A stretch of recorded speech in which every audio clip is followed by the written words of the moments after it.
time, weather, and always. Newscaster in every newspaper across the nation has made headlines out of it.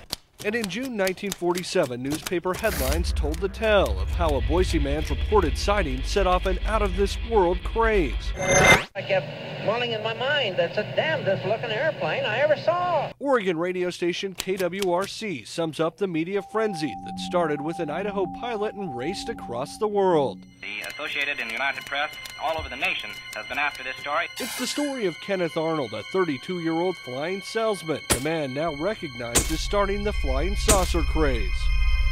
And he changed the world. On June 24, 1947, Arnold was flying from Chehalis, Washington to Boise. As he passed Mount Rainier, he took a break to search for a downed military plane. Searching the rugged terrain, Arnold looked up and saw 9 different objects flying in formation. He later described them as flying like saucers skipping across the water. They seem to flip and flash in the sun just like a mirror, kind of weaving and going at a terrific speed across the face of Mount Rainier. He reported it and of course touched off a firestorm of publicity. That day of the Arnold sighting alone, more than half a dozen people reported seeing objects in the sky, including Idaho's Lieutenant Governor Donald S. Whitehead.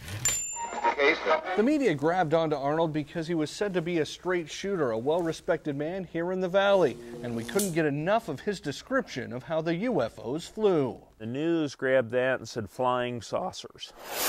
And for the next 3 weeks, UFO reports were rampant, including the most famous close encounter on American soil. Headline edition, July 8, 1947. The mysterious crash at Roswell.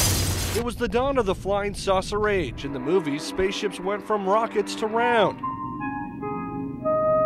And ever since that faithful day, flying saucers have been here to stay. He changed the world and he started the modern era. I wonder if they're aliens.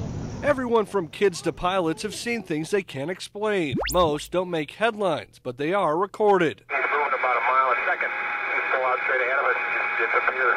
Man, he was there and then he was gone. UFO researchers say that about 80% of those reports can be explained away. But still to this day, despite hundreds of hours of research, Kenneth Arnold's case still remains a mystery. That's still unexplained to this day of what he saw and how come they were traveling this fast. It appears to this reporter the flying saucers Kenneth Arnold saw will forever remain a mystery, an unexplained phenomenon, or perhaps a real-life sighting of visitors from outer space.